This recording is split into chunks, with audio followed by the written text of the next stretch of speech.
सर्व विद्यार्थ्यांनी ज्या स्फूर्तीने आणलेल्या आहेत त्या बाहेर ठेवायच्या आहेत आणि आपल्या चप्पल बूट दाराच्या बाजूला ठेवायचे आहेत.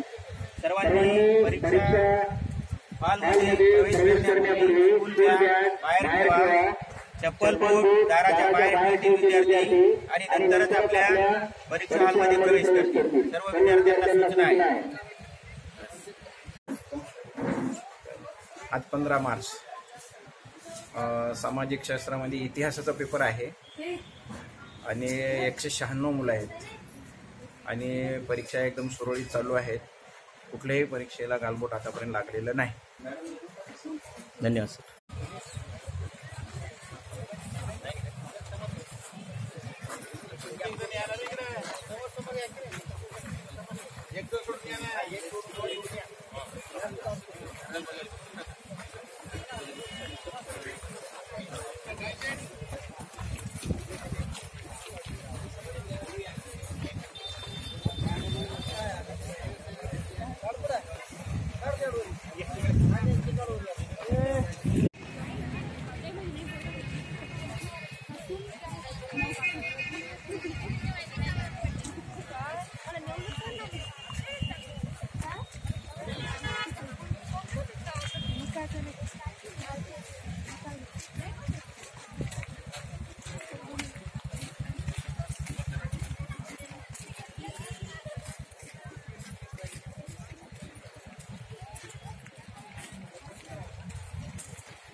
होती पाय